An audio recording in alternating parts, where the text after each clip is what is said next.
मैं इस वक्त ताइफ में हूं और यकीन मानिए ये तहरीर लिखते हुए मुझे 2 घंटे लग गए। एक एक लफ्ज लिखते वक्त मेरी आंखों से आंसू गिर रहे थे। ऐसा महसूस हो रहा था जैसे रसूल अकरम सल्लल्लाहु अलैहि वसल्लम मेरे सामने हों। काश मैं उस दौर में होता तो अपने जिस्म को ढाल बना देता और अपने प्यारे आका सल्लल्लाहु अलैहि वसल्लम पर एक आंच भी ना आने देता। आज ताइफ की तरफ सफर है, लेकिन अल्लाह की कसम दिल इतना दुखी है कि बस सोच सोच कर आंखों से आंसू निकल रहे हैं। जब तक इंसान ताइफ के वाक़िए को नहीं समझेगा, उसे ये एहसास नहीं होगा कि मेरे प्यारे नबी सल्लल्लाहु अलैहि वसल्लम ने कितनी तकलीफें बर्दाश्त की थीं। जब रसूल सल्लल्लाहु अलैहि वसल्लम से पूछा गया कि आपकी जिंदगी का सबसे गमगीन लम्हा कौन सा था, तो आपने ताइफ का सफर और गज़वाए उहुद का जिक्र फरमाया। जब मक्का में नबी करीम सल्लल्लाहु अलैहि वसल्लम के सरपरस्त चचा हज़रत अबू तालिब और आपकी रफ़ीक़ाए हयात हज़रत खदीजा रज़ी अल्लाहु अन्हा का इंतकाल हो गया, तो कुरैश के जुल्म बहुत बढ़ गए। इस हालात में आप सल्लल्लाहु अलैहि वसल्लम इस उम्मीद के साथ ताइफ गए कि शायद वहां के लोग इस्लाम कबूल कर लें या कम से कम पनाह दे दें। नबूवत के 10वें साल, जिसे आम उल हुज्न यानी गम का साल कहा जाता है, मक्का में दावत इस्लाम के रास्ते लगभग बंद हो चुके थे। ताइफ हिजाज का दूसरा बड़ा शहर था और वहां बनु सकीफ जैसा ताकतवर कबीला रहता था। आप सल्लल्लाहु अलैहि वसल्लम ने सोचा कि अगर ये कबीला इस्लाम कबूल कर ले तो इस्लाम को एक मजबूत मरकज मिल जाएगा। आप सल्लल्लाहु अलैहि वसल्लम ताइफ के 3 बड़े सरदार भाइयों अब्द यालील, मसूद और हबीब के पास गए और उन्हें इस्लाम की दावत दी, लेकिन उनके जवाब बेहद गुस्ताखाना थे। एक ने कहा, अगर अल्लाह ने तुम्हें रसूल बनाया है तो वो काबा का पर्दा फाड़ दे।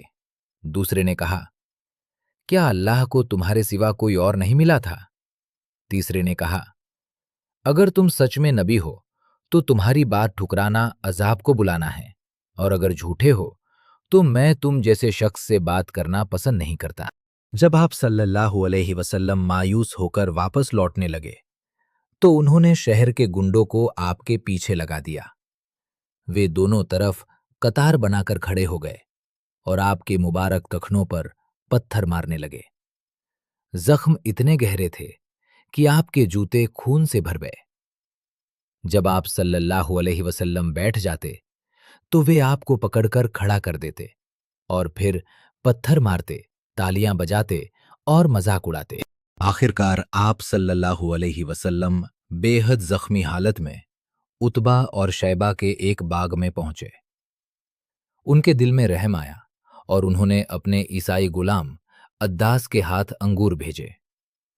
जब अद्दास ने अंगूर पेश किए तो आप सल्लल्लाहु अलैहि वसल्लम ने बिस्मिल्लाह पढ़कर खाना शुरू किया। अद्दास हैरान होकर बोला, यहां के लोग तो ऐसे अल्फाज नहीं कहते। आप सल्लल्लाहु अलैहि वसल्लम ने पूछा। उसने कहा, नैनवा का। तब आप सल्लल्लाहु अलैहि वसल्लम ने फरमाया, वो तो मेरे भाई हजरत यूनुस अलैहिस्सलाम का इलाका था। वो भी अल्लाह के नबी थे और मैं भी अल्लाह का नबी हूं।